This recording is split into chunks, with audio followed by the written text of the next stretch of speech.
بسم اللہ الرحمن الرحیم۔ مطالبہ الفرقان،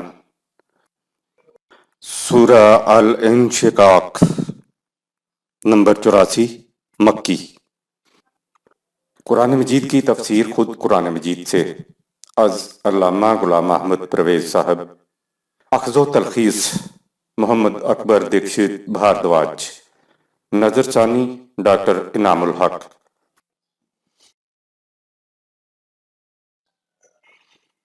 بسم اللہ الرحمن الرحیم۔ اے اللہ، میری تمام تر کوششوں کا مقصد ربوبیت عامہ کے لیے تیری صفات کو بانداز رحمانیت و رحیمیت معاشرے کے اندر ظہور میں لانا ہے۔ دنیا میں 2 انقلابات اور ایک مرنے کے بعد انقلاب کے بارے میں ہم سورۃ الملک کے ابتدائیہ میں وضاحت سے بیان کر آئے ہیں۔ یاد دہانی کے لیے دوبارہ ملاحظہ فرما لیا جائے تو مفید رہے گا۔ آیت نمبر 1۔ اذا السماء انشقت، جب فضا میں پھیلی ہوئی توانائیاں پھٹ جائیں گی۔ خدا کی تخلیق کردہ توانائی فضا میں پھیلی ہوئی ہے۔ اس صورت میں پھر اسی انقلابی دور کی طرف اشارات ملتے ہیں جو سورۃ التکویر میں اور دیگر سورہ میں آئے تھے۔ یہی وجہ ہے کہ جتنا زیادہ تاریک دور ہو رہا ہے اتنی ہی زیادہ امید کی کرن بھی نظر آ رہی ہے کہ شاید وہ عظیم انقلاب قریب آ رہا ہے۔ انسان کے لا علمی نے کسی دور میں کہا تھا کہ یہ ایٹم وہ جزو ہے جو آنکھ سے دیکھا نہیں جا سکتا۔ یونان کے فلاسفر دیموکراتیس کا خیال تھا کہ تمام کائنات ایسے ایٹم سے بنی ہے جن کی مزید تقسیم ناممکن ہے۔ اس کے نظریے کی روح سے نمبر 1، ناقابل تقسیم ایٹم مادی ہیں۔ نمبر 2، ہر شے انہی ایٹم سے بنی ہوئی ہے۔ نمبر 3، جب ایٹم مل کر کسی شے کو ترتیب دیتے ہیں تو ان کے درمیان خلا رہ جاتا ہے۔ نمبر 4، ایٹم کے ذرات ناقابل فنا ہیں۔ نمبر 5، یہ ہمیشہ سے حرکت میں ہیں اور ہمیشہ حرکت میں رہیں گے۔ نمبر 6، جس میں انسانی بھی انہی اجزاء سے مرکب ہے اور انسانی فکر ایٹمی اجزاء کی طبعی ترتیب سے ظہور میں آتی ہے۔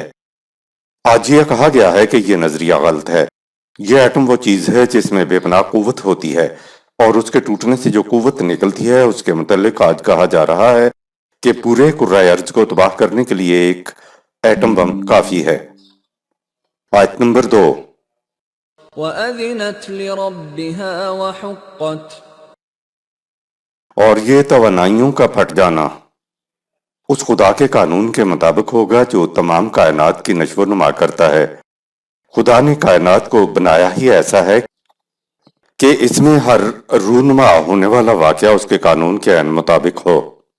ان توانائیوں کے بارے میں قرآن کہتا ہے کہ جب فضا میں پھیلی ہوئی توانائیاں پھٹ جائیں گی تو یہ کچھ اس خدا کے قانون کے عین مطابق ہوگا جو تمام کائنات کو نشو و نما دینے والا ہے۔ قانون کے عین مطابق اس لیے ہوگا کہ کائنات کو خدا نے بنایا ہی ایسا ہے کہ خدا کا قانون جب کائنات کو پھاڑ دینا چاہے تو اس کو پھاڑ دے، لیکن ایسا کب ہوگا اس کا علم صرف خدا کو ہے۔ چونکہ ایسا کچھ طبعی قوانین کے تحت ہوگا اس لیے انسان آخر الامر کائنات کے پھٹنے کی کیفیت کو جان لے گا۔ آیت نمبر 3۔ وَإِذَا الْأَرْضُ مُدَّتْ، اور جب زمین میں دور دور تک آبادیاں پھیل جائیں گی، آبادی کم ہونے کی وجہ سے اور ذرائع رسل و رسائل نہ ہونے کی وجہ سے انسانی آبادیاں زمین پر چھوٹی چھوٹی بستیوں کی شکل میں کہیں کہیں آباد تھی۔ قرآن ایسے دور کی نشاندہی کر رہا ہے کہ جب آبادی بڑھ جائے گی اور ذرائع رسل و رسائل کی وجہ سے چھوٹی چھوٹی بستیاں بڑے بڑے شہروں میں تبدیل ہو جائیں گی اور انسانی آبادی زمین پر پھیل جائے گی۔ آیت نمبر 4۔ وَأَلْقَتْ مَا فِيهَا وَتَخَلَّتْ، اور وہ زمین اپنے معدنیات اور دیگر ذخائر کو اگل دے گی اور اندر سے خالی ہوتی چلی جائے گی۔ جب زمین نشو و نما دینے کے مقصد سے دور ہوگی تو اسے ختم کر دیا جائے گا۔ یہاں بھی انقلابی دور کی طرف اشارہ ہے کہ انسان طبعی قوانین کے علم میں عروج حاصل کر لے گا اور اپنے علم کے زور پر وہ زمین کے ذخائر کو نکالنے کا عمل تیز کر دے گا۔ یہاں تک کہ اس کے خزانے ختم ہونے شروع ہو جائیں گے۔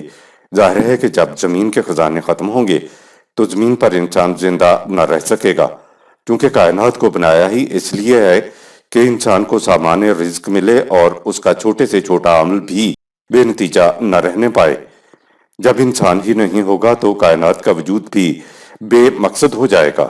خدا کا قانون ہے کہ جب کوئی شے اپنے مقصد سے دور ہو جائے تو خدا کا قانون اس شے کو ختم کر دیا کرتا ہے۔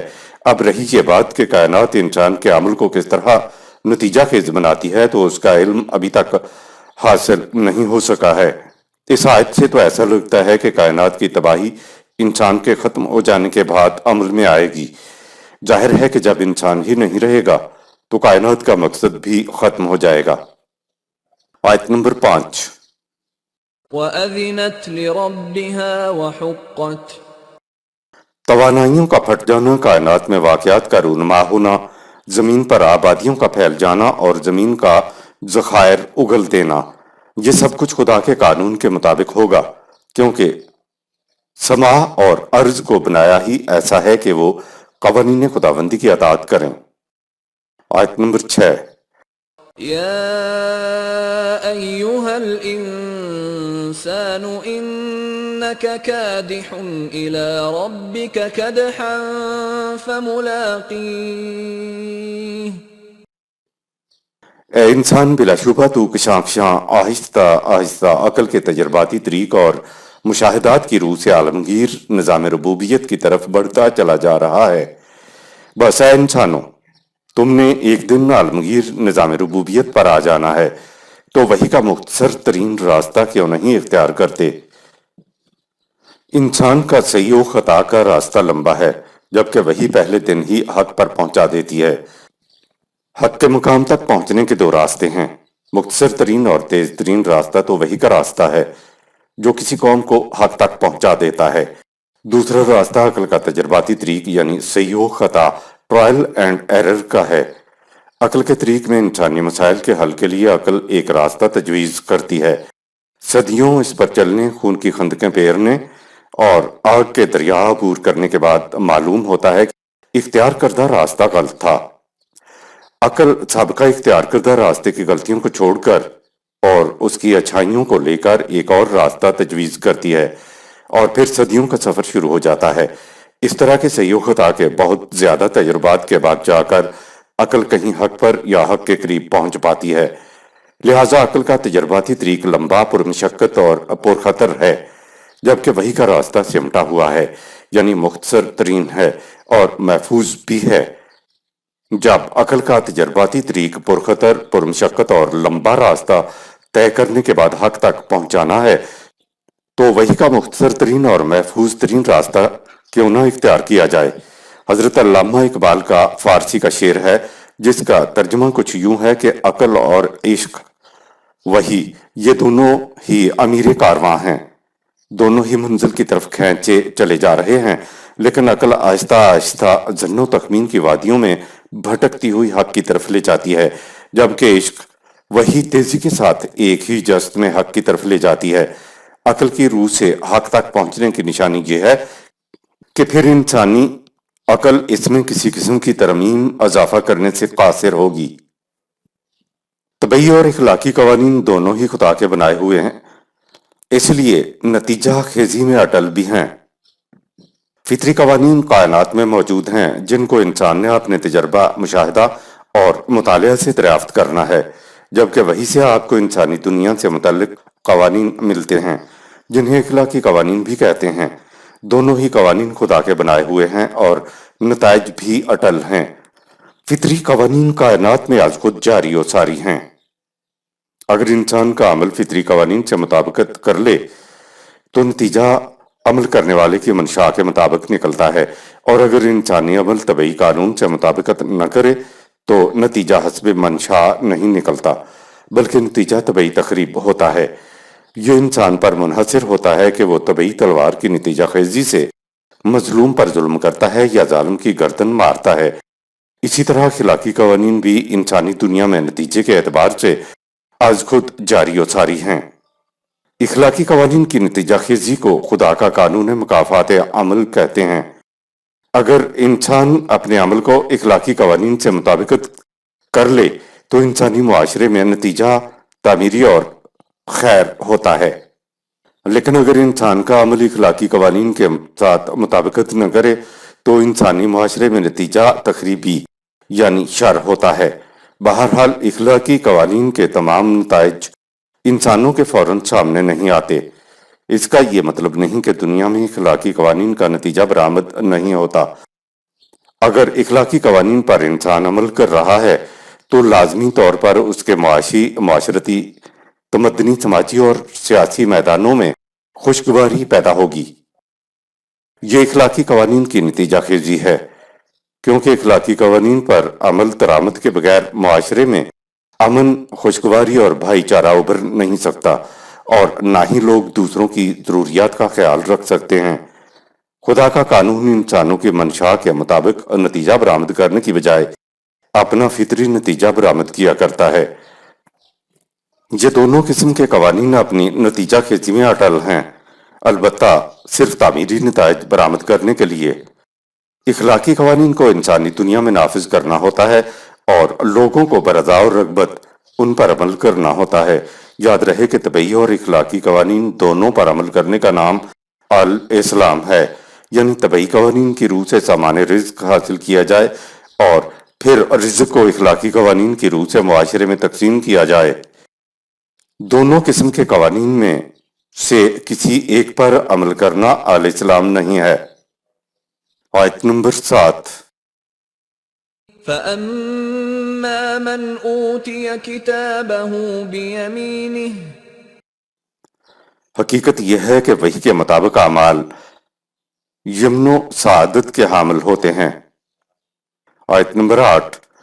فَسَوْفَ يُحَاسَبُ حِسَابًا يَسِيرًا لہٰذا ان کی وحی کی روشنی میں زندگی بسر کرنے والوں کی زندگی کے معاملات بڑی آسانی سے حل ہو جاتے ہیں۔ قرآن مثال حساب کے سوال کی دے رہا ہے۔ کہا کہ وحی کی روشنی میں زندگی کا سفر طے کرنے والوں کے لیے زندگی کے معاملات کا حل نکالنا بڑا آسان ہو جاتا ہے۔ جب وہ زندگی کے مسائل کا حل وحی کی روشنی میں آسانی سے نکال لیتا ہے تو اس کی کیفیت کلاس میں پاس ہونے والے طالب علم کی سی ہوتی ہے۔ وہ کودتا پھاندتا خوشی سے شور مچاتا دوڑتا بھاگتا ہوا آتا ہے کہ دیکھو میں پاس ہو گیا ہوں۔ آیت نمبر 9۔ وَيَنْقَلِبُ إِلَىٰ أَهْلِهِ مَسْرُورًا وہی کے نتائج دیکھ کر وہ اپنے ہم خیال و ہم آہنگ رفقا کی طرف شاداں و فرحاں خوشی سے پھولے نہ سماتے ہوئے آتے ہیں، اور اپنے رفقا کے ساتھ ایک امت کی تشکیل کی خاطر برضا و رغبت جڑے رہتے ہیں۔ آیت نمبر 10۔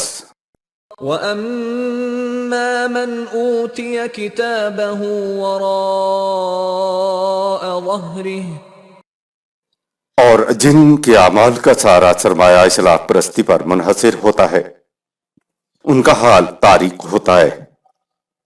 آیت نمبر 11۔ فَسَوْفَ يَدْعُو ثُبُورًا تو اصلاح پرست وہ بلا بلا کر تباہیوں کو اپنا گھر دکھاتے ہیں۔ اصلاح پرستوں کا ماضی تابناک ہوتا ہے جبکہ ان کا مستقبل تاریک ہوتا ہے۔ قرآن مستقبل کو پیش نظر رکھنے کی تعلیم دیتا ہے۔ کہا الذین یؤمنون بالغیب، سورہ 2 آیت نمبر 3۔ جو حاضر کے ساتھ غیب پر یقین رکھتے ہیں۔ غیب مستقبل ہے جو ہمارے سامنے نہیں ہوتا۔ قرآن سے روح گردانی کرنے والے اصلاح پرست انسان کے سامنے ان کا مستقبل نہیں رہتا، بلکہ ایسے افراد اپنی نگاہیں ہمیشہ پیچھے ماضی کی طرف رکھتے ہیں، اس لیے وہ آگے نہیں بڑھ سکتے۔ قرآن نے جہنم کے متعلق کہا ہے کہ وہاں بدترین چیز یہ ہوگی کہ ان کی آنکھیں پیشانی کی بجائے گدی میں لگی ہوئی ہوں گی، جس سے ان کا پچھلا حصہ ماضی تو درکشندہ اور روشن ہو جاتا ہے، لیکن اگلا حصہ مستقبل سارا کا سارا تاریک ہوتا ہے۔ جب بھی کسی گری پڑی ہوئی قوم سے بات کیجیے تو وہ اپنے آباء و اجداد کے افسانے آپ کو سنائیں گے، یعنی وہ کہیں گے کہ کسی زمانے میں ہم نے بھی بحر ظلمات میں گھوڑے دوڑا دیے تھے، یا پدرم ما سلطان بود۔ اب جس کا اعمال نامہ پیچھے ماضی سے شروع ہوتا ہے، اصلاح پرستی سے شروع ہوتا ہے، تو اسے اپنا پچھلا راستہ ماضی تو روشن دکھائی دے گا لیکن سامنے کا راستہ مستقبل تاریک دکھائی دے گا۔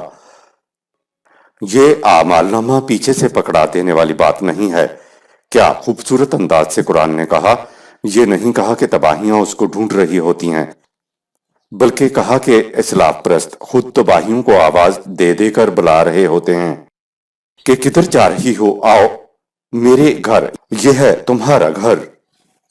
آیت نمبر 12۔ وَيَصْلَى سَعِيرًا، اور یوں اسلاف پرست جہنم کے عذاب میں مبتلا ہو جاتے ہیں۔ آیت نمبر 13۔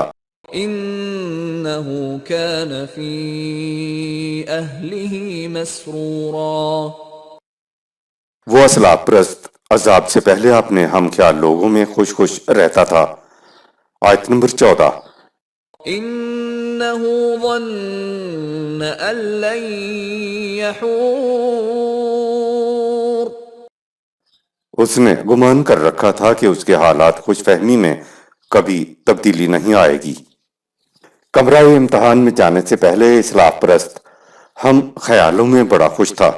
اسے وہم و گمان بھی نہ تھا کہ اس کی خوش فہمی غلط فہمی میں بدل جائے گی۔ وہ سمجھتا تھا کہ وہ اس طرح اپنی منمانی کرتا رہے گا، اس کی قوت و حشمت میں کبھی کمی نہیں ہوگی۔ آیت نمبر 15۔ بَلَى إِنَّ رَبَّهُ كَانَ بِهِ بَصِيرًا، ہاں یہ تو ان کی بھول ہے، لیکن حالات میں تبدیلی کیوں نہیں آئے گی جبکہ حالات میں تبدیلی لانے والا خدا کا قانون مکافات تو اس کے اعمال کو اپنی نگاہ میں رکھے ہوئے ہے۔ آیت نمبر 16۔ فَلَا أُقْسِمُ بِالشَّفَقِ، لہٰذا تبدیلی کیوں نہیں آئے گی، میں تبدیلی پر شفق کو شہادت میں پیش کرتا ہوں۔ اصلاح پرست کی خوش فہمی پر پہلی شہادت۔ سورج جب نصف النہار پہ ہوتا ہے، بلندیوں پہ ہوتا ہے، جس نے سورج کو غروب ہوتے نہیں دیکھا اس کے ذہن میں بھی نہیں آ سکتا کہ سورج کسی وقت ڈوب جائے گا۔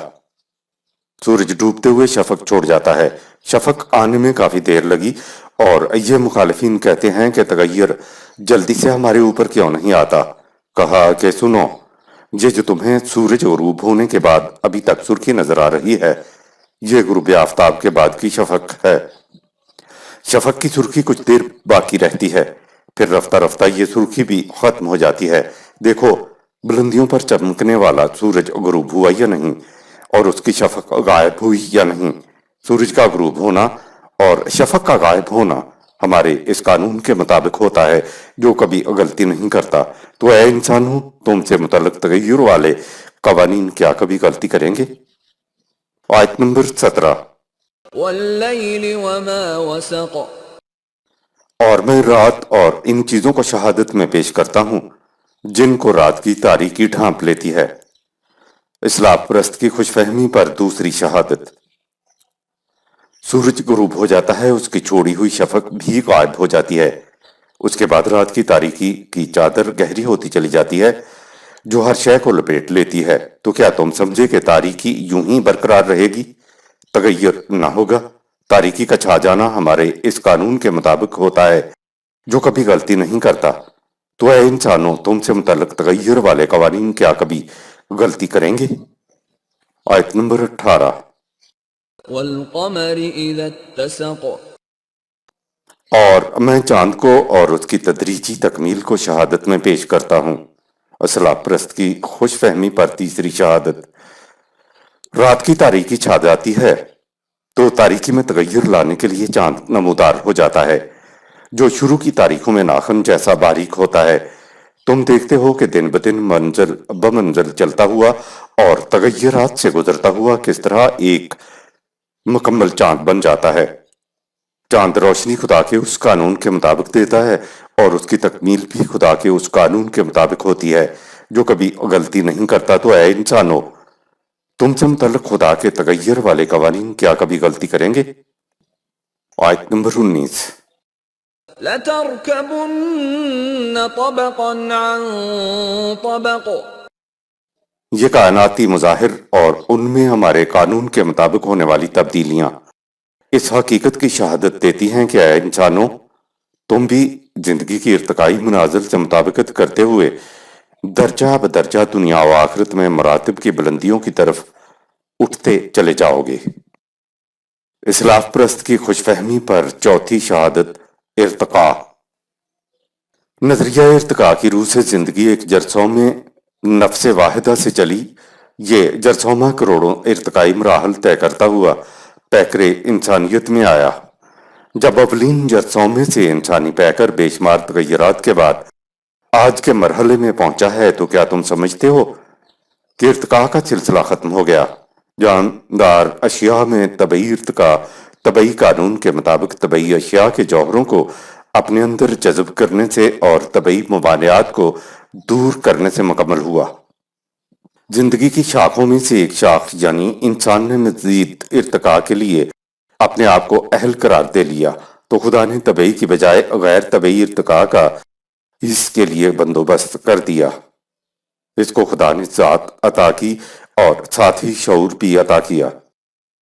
ذات چونکہ غیر طبعی شے ہے اور اب اسی کا ارتقاء مطلوب تھا۔ ذات کا ارتقاء غیر طبعی قوانین، اخلاقی قوانین کا جوہر جذب کرنے سے ہی ہو سکتا تھا۔ غیر طبعی جوہر اور غیر طبعی قوانین، اخلاقی قوانین خدا نے وحی کے ذریعے عطا کر دیے۔ اب نظریہ ارتقاء کی روح سے اس کی ذات میں ارتقاء کے لیے غیر طبعی موانعات کی ضرورت تھی، جن کو ہٹا کر مغلوب کر کے اس نے ارتقائی منازل طے کرنی تھیں۔ غیر طبعی موانعات خدا نے انسان کے اندر اس کے بے باک جذبات کی شکل میں پیدا کر دیے، جن کو شیطان یا ابلیس کہا گیا ہے۔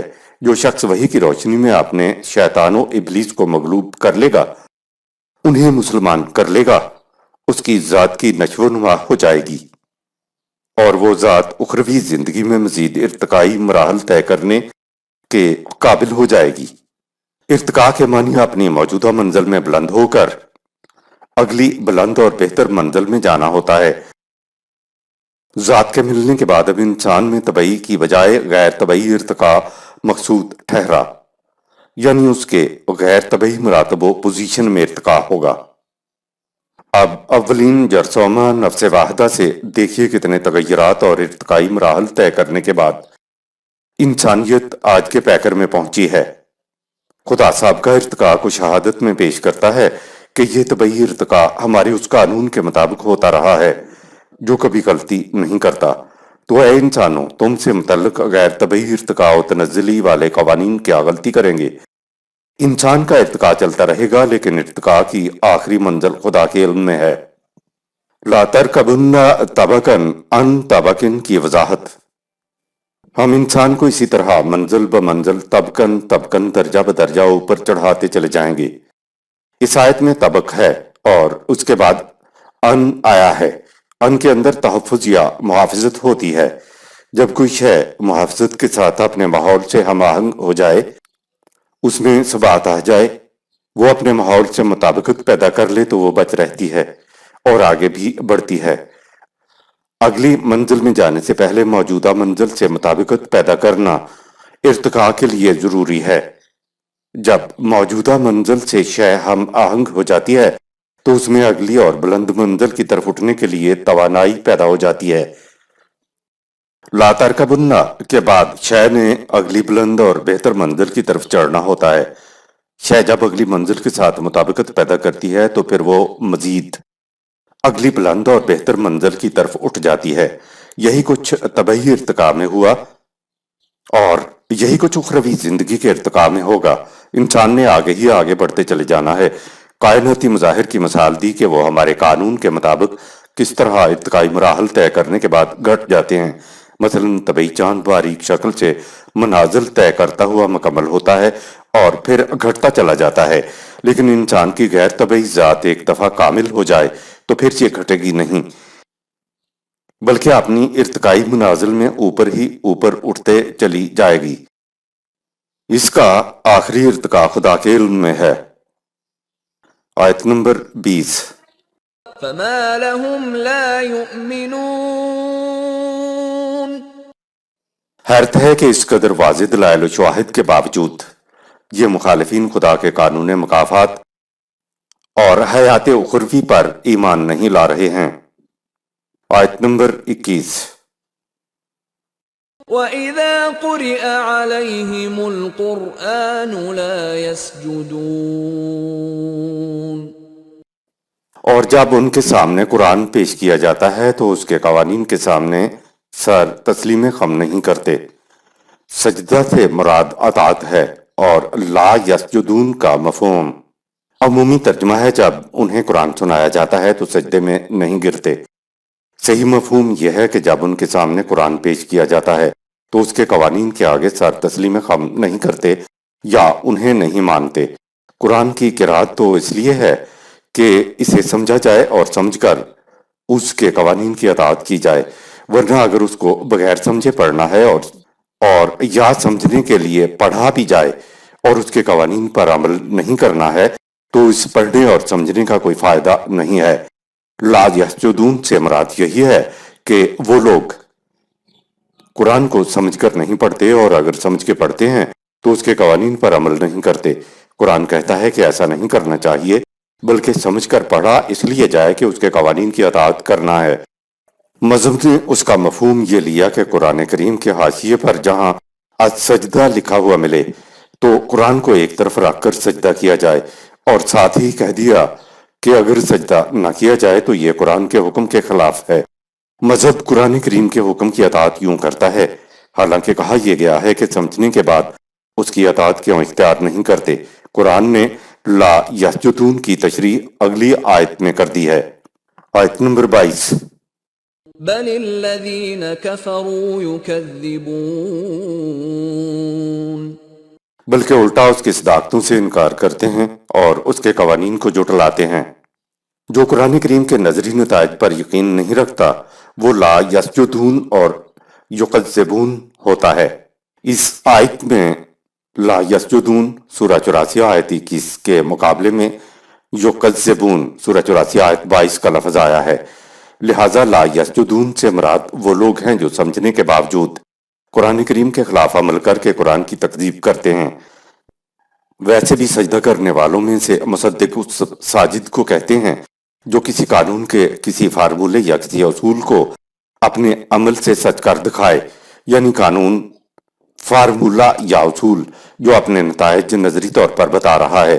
مصدق اپنے عمل سے وہ نتائج برآمد کر کے دنیا کو دکھا دے کہ اصول، قانون یا فارمولہ جو اپنا نتیجہ نظری طور پر بتا رہا تھا، میں نے اس پر عمل کیا تو اس کا عملی نتیجہ وہی نکلا جو نظری طور پر بتایا گیا تھا، لہٰذا یہ قانون، اصول یا فارمولہ سچا ہے۔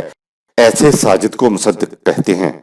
جو شخص اصول، قانون یا فارمولے پر عمل نہیں کرتا تو اس کا مطلب یہی لیا جا سکتا ہے کہ اس کو اصول، قانون یا فارمولے کے نظری نتائج کا یقین نہیں ہے، اور یہ کہ وہ اصول، قانون یا فارمولے کے نظری نتائج پر یقین نہ رکھتا۔ نظری نتائج کو جھٹلانے والا یکذبون ہے۔ یکذبون کون ہے اس کے متعلق اگلی آیت ملاحظہ فرمائیں، آیت نمبر 23۔ واللہ اعلم بما یوعون۔ خدا خوب جانتا ہے کہ یہ لوگ کیا جمع کرتے ہیں اور پھر کس طرح اس کو اپنی ذات کے لیے تجوریوں میں بند رکھتے ہیں۔ سورہ 104 آیات 1 تا 9، سورہ 70 آیت 18۔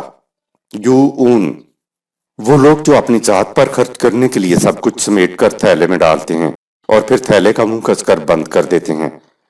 قرآن کسی بات کو مبہم نہیں رہنے دیتا، لہٰذا لا یسجدون وہ ہیں جو یکذبون ہیں، اور یکذبون وہ ہیں جو یوعون ہیں، یعنی جو جمع کر کے تھیلے کا منہ کس کر بند کر دیتے ہیں تاکہ تھیلے میں سے کسی ضرورت مند کی ضرورت پوری کرنے کے لیے کچھ نہ نکل سکے۔ لا یسجدون، یکذبون اور یوعون کا انجام اگلی آیت میں بتایا ہے، آیت نمبر 24۔ فبشرهم بعذاب علیم۔ اے رسول انہیں آگاہ کر دے کہ صرف اپنی ذات کے لیے جمع کرنے والی روش زندگی کا نتیجہ بڑا ہی الم انگیز ہے۔ سورہ 9 آیات 34-35۔ قرآن کا معاشی نظام تو یہ ہے کہ فرد اپنی استطاعت بھر کمائے اور اپنی ضرورت بھر نظام سے لے۔ اس کی الٹ نظام سرمایہ داری ہے جس میں انسان جان مار کر کام کرتا ہے لیکن اس کو وہی کچھ ملتا ہے جو سرمایہ دار اجرت طے کر دے، چاہے اس اجرت میں اس کے گھر کا چولہا نہ جل سکے تو سرمایہ دار کو اس کی کوئی فکر نہیں ہوتی۔ یہ نظام جمع کرنے کی ترغیب دیتا ہے، جبکہ قرآن کا معاشی نظام دوسروں کی ضروریات کی فکر کرنا سکھاتا ہے۔ قرآن کے معاشی نظام پر عمل کرنے والوں کا ذکر اگلی آیت میں آیا ہے، آیت نمبر 25، اِلَّا الَّذِينَ آمَنُوا وَعَمِلُوا الصَّالِحَاتِ لَهُمْ أَجْرٌ غَيْرُ مَمْنُونٍ۔ یاد رکھو تباہی سے وہی بچ سکیں گے جو خدا کے قوانین کی صداقت پر یقین رکھ کر نوع انسانی اور خود اپنی ذات کو سنوارنے والے کام کریں گے۔ اس روش کا نتیجہ ایسی آسائشیں اور راحتیں ہوں گی جن کا سلسلہ اگر روش نہ بدلی تو کبھی ختم نہیں ہوگا۔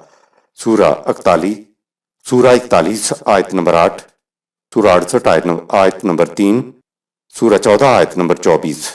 ایسی روش والی اقوام آسائشوں اور راحتوں کو بطور احسان نہیں بلکہ بطور اپنے حق کے حاصل کریں گی۔ اجرن غیر ممنون، اس کے دو معنی ہوتے ہیں، خدا کا ان پر کوئی احسان نہ ہوگا۔ احسان اس لیے نہیں ہوگا کہ یہ تو اعمال صالح کا اجر ہے، اجرت ہے، مزدوری ہے، تو پھر احسان کس بات کا؟ جنت خیرات میں یا بخشیش میں نہیں ملتی، وہ تو اعمال صالح کا معاوضہ ہوتی ہے۔